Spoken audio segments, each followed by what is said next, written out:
Estamos iniciando mais um programa Evidências, o programa em busca de fatos que comprovem a veracidade da Bíblia Sagrada. Se você quiser entrar em contato conosco, nos mande um e-mail, evidências@novotempo.org.br. Afinal de contas, por que existem tantas leis? Leis de trânsito, leis para pedestres, leis para pessoas que transitam pelas ruas, até mesmo leis que parecem que tolhem a nossa liberdade. Quando vamos de um país para outro, encontramos mais leis e algumas leis totalmente estranhas e diferentes aos nossos costumes. De onde surgiram essas leis? Dr. Rodrigo Silva, especialista em arqueologia pela Universidade Hebraica de Jerusalém, vai nos responder essas perguntas. Na verdade, ele vai nos falar sobre o famoso Código de Hammurabi, que foi descoberto em 1902 por arqueólogos. Esses arqueólogos descobriram esse código de leis com cerca de 250 leis. Afinal de contas, Dr. Rodrigo, de onde surgiram tantas leis? Será que algumas dessas leis estão descritas na Bíblia Sagrada? Elas existem desde a época de Abraão, desde o passado, ou até mesmo desde a época de Hammurabi? Com vocês, Dr. Rodrigo Silva.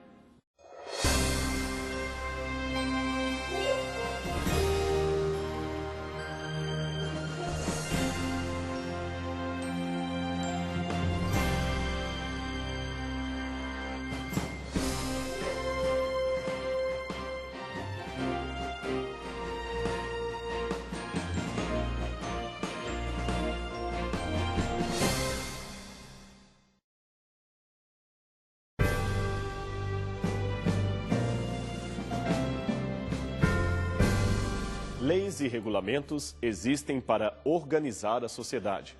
Foi por isso que o mundo sempre esteve cheio delas. Segundo a Bíblia, o próprio Deus Criador instituiu sua lei antes do pecado para manter organizado o universo e todas as suas estruturas de uma maneira perfeita. Entretanto, há governos e administradores que instituem algumas leis ou algumas regras, no mínimo estranhas. Em Roma, por exemplo, Calígula decretou que o seu cavalo deveria ser o primeiro-ministro. Carlos Magno proibiu as mulheres de aprenderem a ler e Napoleão também baniu o salto alto do Palácio de Versalhes porque temia que as pessoas de sapato alto sobressaíssem à sua baixa estatura. Agora, se você acha que isto é coisa do passado, veja algumas curiosas leis do nosso tempo organizadas em lugares espalhados ao redor do mundo. Na Finlândia, as pessoas só podem se casar se souberem ler. Na Grécia, quem estiver dirigindo com trajes fora da moda poderá ter a sua carteira apreendida. Na Suécia, os pais poderão ser presos caso chamem a atenção ou envergonhem seus filhos em público. Na Micronésia, os homens estão proibidos de usar gravatas. No Japão, é proibido comer arroz produzido noutro país. Na Índia, uma pessoa pode ser condenada à prisão caso atropele acidentalmente uma vaca. Algumas dessas leis, é claro, já foram revogadas ou valem apenas para uma parte do país mencionado. Mas o fato é que, alguma vez, elas estiveram em vigor para vexame de quem as instituiu.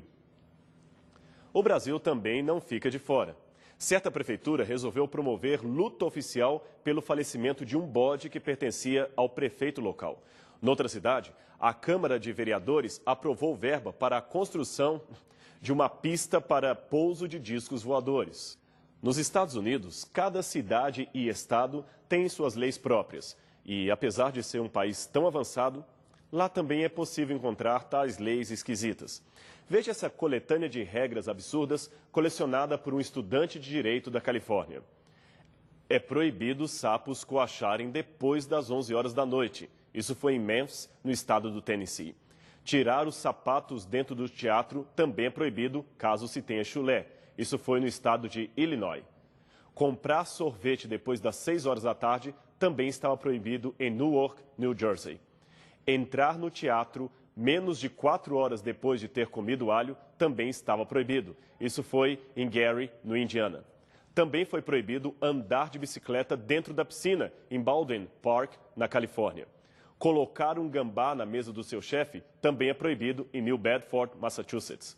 Mas A despeito de alguns políticos e monarcas excêntricos do presente e do passado, a história também registra a administração de bons reis que elaboravam bons decretos com o único fim de proporcionar o bem geral para os seus súditos. Um desses foi o famoso rei Hammurabi, que governou o primeiro império babilônico em cerca de 1792 a.C.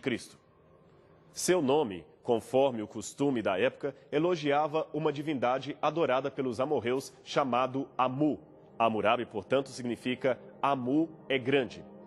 São as famosas cartas de Mari, pequenos tabletes de argila contendo inscrições antigas, que nos oferecem a mais rica fonte de informações sobre este rei. Elas o apresentam como um notável administrador, preocupado sobretudo com o bem-estar dos homens. Hammurabi era um rei que dava atenção aos pobres, criava recursos para ajudar os que eram naturais, sistemas de irrigação desérticas orientais, de modo que seu governo quase não teve problemas de enchentes ou estiagem prolongada. Estendia-se desde as colinas de Zafros até o curso médio do rio Eufrates. Quando ele assumiu o trono, após a morte de seu pai, o rei Sim-Muballit, a dinastia da qual fazia parte já estava governando há mais de 100 anos e descendia dos famosos sheiks do deserto, muitos dos quais ainda dominam em países como os Emirados. Contudo, nenhum ancestrais seguiram uma união efetiva da região. Por isso, Hammurabi começou a reinar. A Mesopotâmia, a Síria eram mais um tabuleiro de xadrez, onde cada quadrado representava um estado lutando contra o outro. Isto nos dá uma boa ideia dos desafios do novo rei. Governar várias cidadezinhas em conflito, procurando estabelecer paz e evitar uma guerrilha civil. Hammurabi nunca poderia apoiar uma sem a irritação da outra, e cada dia que passava, seu poder parecia mais e mais fadado ao desaparecimento. Aliás, nessa época, o rei não passava de um símbolo proforme que não mandava tanto quanto deveria. O que fez então Hammurabi? A primeira coisa foi instituir a religião no coração do povo. Há até quem defenda que ele era monoteísta, ou seja, adorador de um único Deus, como fazia o patriarca Abraão. Mas, como não conseguiu extirpar o politeísmo, isto é, a adoração de vários deuses, da mente do povo, instituiu pelo menos a certeza de que havia um ser superior a todos os demais deuses cultuados na região. A esse deus ele chamava de Marduk, o filho unigênito de Enlil. Segundo uma antiga história que Hammurabi dizia ter aprendido de alguém, o deus Marduk salvou seres celestiais lutando contra um ser maligno simbolizado num dragão monstruoso chamado Tiamat. Após sua vitória, ele teria sido aclamado no céu como supremo senhor de todas as coisas. Não é interessante como esta primitiva versão babilônica tem pontos em comum com o que é ensinado na Bíblia? Veja, por exemplo, o Apocalipse 12, versos 7 a 12. Ali relata o que foi revelado a João numa visão do céu. Miguel, que é Jesus, o Filho de Deus, lutou contra o monstro satânico, símbolo do mal, e o venceu, sendo por isso aclamado como o supremo salvador do universo. Há duas maneiras de entender esta similaridade entre os relatos antes de acreditar que tudo seja mera coincidência. A mais comum, anotada por alguns teólogos minimalistas, propõe que a Bíblia seja derivada dessas lendas antigas. Mas antes de nos acomodarmos nesta, que seria uma proposta imediata e simplista, usemos o raciocínio lógico para estabelecer uma outra leitura dos fatos. Supondo que seja verdade que ocorrera uma guerra no céu entre Jesus e Satanás, envolvendo todos os anjos, afinal de contas a Bíblia apresenta isso, e supondo que Adão fora um personagem real, podemos concluir teoricamente que o próprio Adão ouviu essa história diretamente de uma fonte celestial e a contou para os seus filhos. Estes, por sua vez, foram passando a tradição que aos poucos foi sendo modificada pelo acréscimo de mitos e idolatria pagã. Se assim for, o que Hammurabi teria descoberto e tentado implantar em Babilônia eram vestígios da história do grande conflito, que, embora parcialmente deturpada pelas crenças mesopotâmicas, ainda conservava algo do formato original. Hoje, parte dessa tradição verdadeira está preservada na Bíblia Sagrada, que ainda não existia nos dias de Hammurabi. Há detalhes que, infelizmente, se perderam, mas parece que Deus conservou aquilo que era mais necessário para fornecer dados suficientes a compreensão humana acerca deste conflito e a respectiva salvação da humanidade. Demoraram cerca de 30 anos até que Hammurabi conseguisse ser o senhor de toda a região da Suméria e da Acádia. Durante todo esse período, ele pregara a fidelidade devida ao deus Marduk e a obrigatoriedade em se cumprir as suas leis. Mas a história conta que, após a sua morte, o povo se desviou das orientações por ele dadas e o império, que estava indo muito bem, começou a entrar em decadência. Os estados voltaram a brigar, a idolatria, antes um pouco refreada, agora se acentuava livremente nos meios populares e começou a haver inúmeras rebeliões internas, seguidas de invasões de terra, principalmente pelos hititas e cassitas. Afinal, muito desse comportamento reprovável tinha, por irônico que pareça, uma temática religiosa, pois, afinal de contas, eles representavam a própria vida dos deuses. Isso mesmo, uma vida de bebedeiras, ciúmes e farras era justamente o eco humano do comportamento dos deuses mesopotâmicos. E, como já acentuou alguém, as pessoas não tendem a ser moralmente melhores que os deuses que elas adoram. A essa altura, você já imaginou qual foi o resultado de tudo isso? O povo voltou a ficar desunido, a idolatria voltou também, e em pouco tempo, os assírios dominaram a região, impondo uma terrível ditadura sobre a população em geral. É talvez bem provável que, por antever essa reviravolta do povo, Deus aparecera a Abraão, cerca de 2 séculos antes de Hammurabi, e lhe pedira para abandonar aquela terra, voltando-se para a região de Canaã, que hoje forma parte do Estado de Israel. Tirando Abraão do meio dos caldeus, Deus estava preservando na terra um povo que não desviaria os seus ensinos, as suas tradições, das leis dadas por Deus através de Adão. E um ponto curioso, tanto Abraão como o futuro rei Hammurabi eram semitas, de modo que poderiam muito bem ser primos distantes. E foi desse tronco semita que surgiu o povo hebreu e o Messias, que é o nosso Senhor Jesus Cristo. Hammurabi parecia perceber que, após a sua morte, reis incompetentes poderiam desviar os súditos dos nobres ideais que ele instituíra. Sendo assim, resolveu gravar em pedra um resumo de suas leis, registrando-as para a posteridade. Para os orientais, pedra sempre é sinônimo de eternidade. Uma cópia dessas leis foi descoberta em 1902 por arqueólogos franceses na cidade de Suzanne.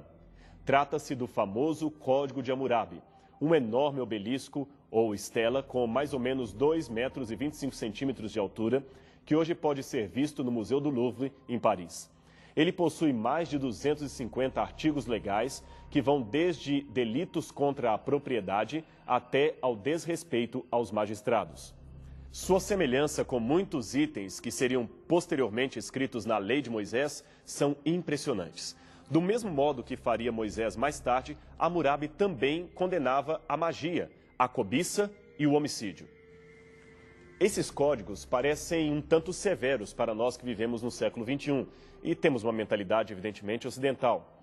Em quase todos há a prescrição da pena de morte.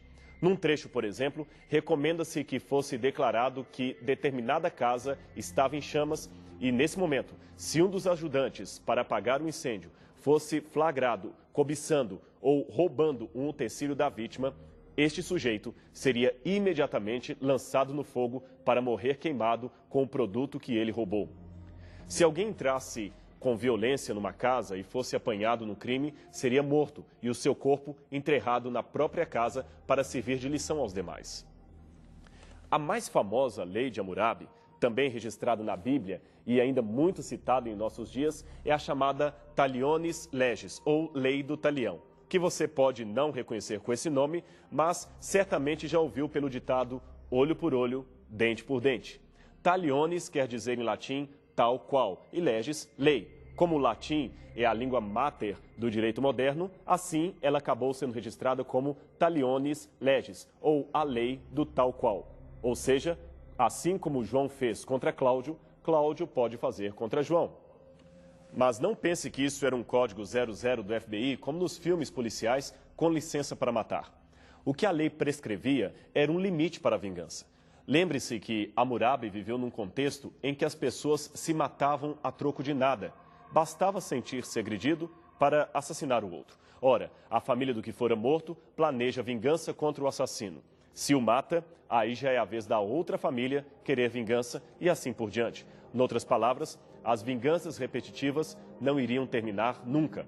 Por isso a lei é tão incisiva. Se alguém perde um olho, deve ser indenizado pelo culpado, arrancando-se apenas um olho deste. Uma vez que isso fora feito, ambos estão quites e não há mais necessidade de vinganças, pois o olho foi pago. Dente por dente, olho por olho, mão por mão, pé por pé. Jesus, no Novo Testamento, porém, dará um sentido muito maior e mais amplo para a lei do talião. Ele disse: ouvistes o que foi dito aos antigos, olho por olho, dente por dente. Eu, porém, vos digo, que não resistais ao mal, mas se qualquer te bater na face direita, oferece-lhe também a outra. E ao que quiser pleitear contigo e tirar-te a túnica, traga-lhe também a capa. E se qualquer te obrigar a andar 1 milha, vai com ele 2. Dá a quem te pedir e não te desvies daquele que quiser que lhe emprestes.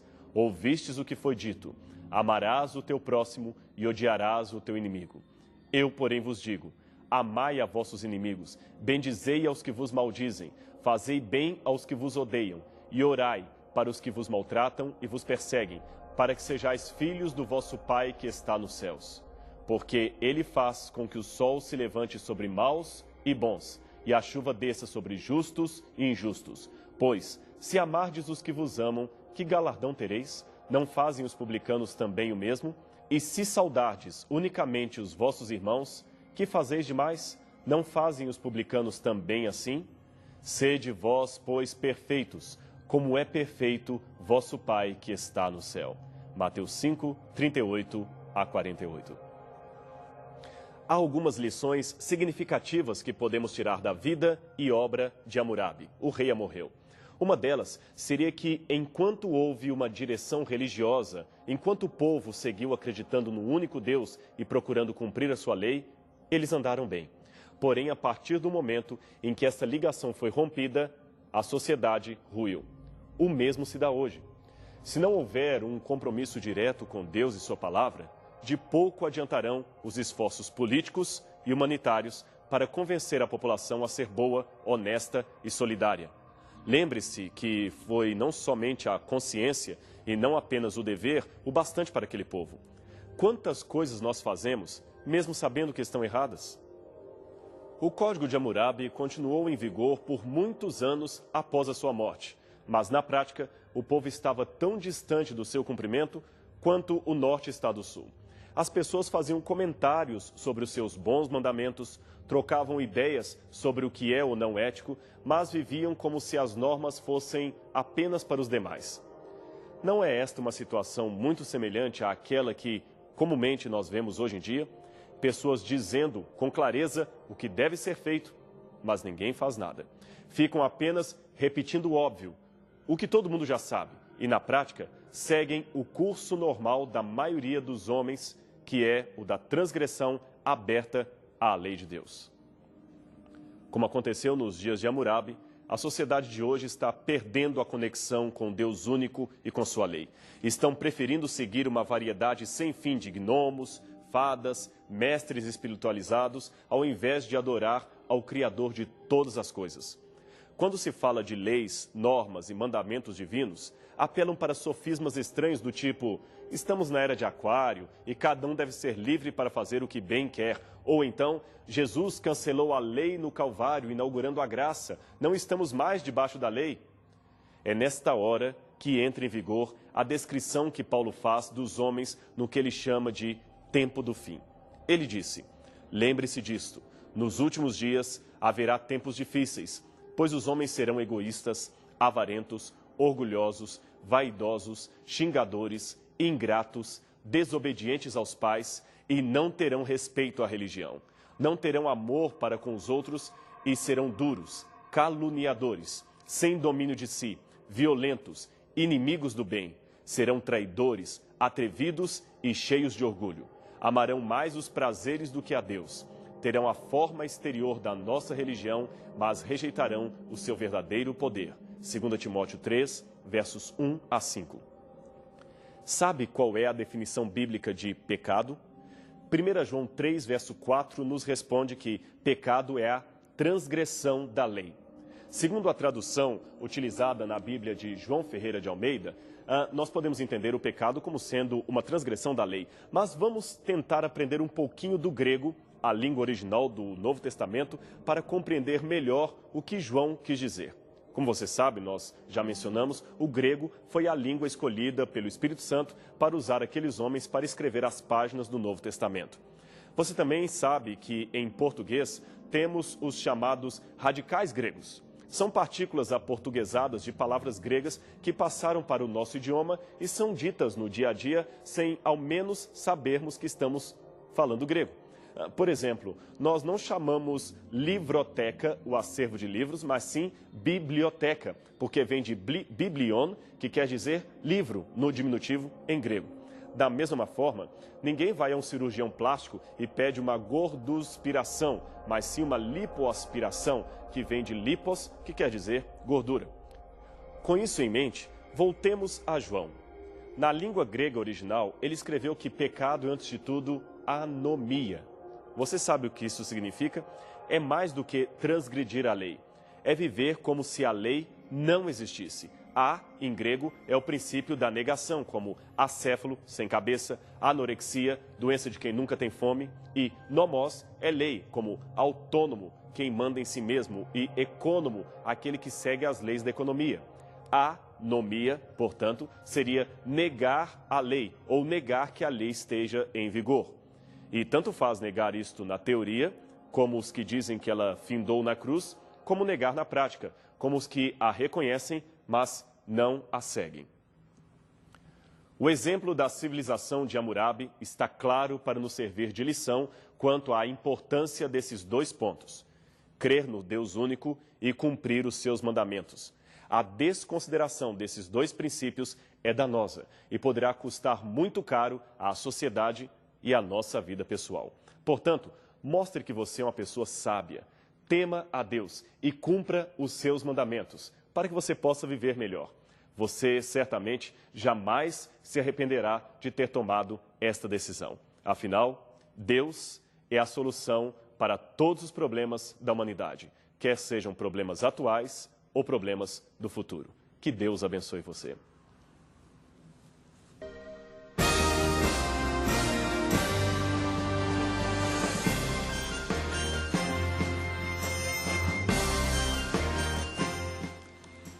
Que maravilha que as leis de Deus continuam em vigor. Afinal de contas, se ele revogasse as leis da natureza, estaríamos em perigo. Já pensou? Se fosse abolida a lei da gravidade, sairíamos voando por aí, não é verdade? Se você quiser entrar em contato com o programa Evidências, nos mande um e-mail, programaevidências@novotempo.org.br. Será um prazer atender a sua sugestão, o seu pedido. E na próxima semana voltaremos com mais um programa Evidências, o programa que busca fatos que evidenciam a veracidade da Bíblia Sagrada.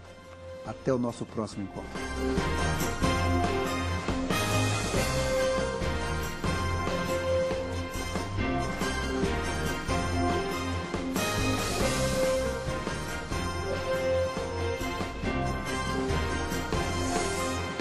Este programa tem o apoio cultural do NASP, Centro Universitário Adventista de São Paulo, em parceria com a Novo Tempo.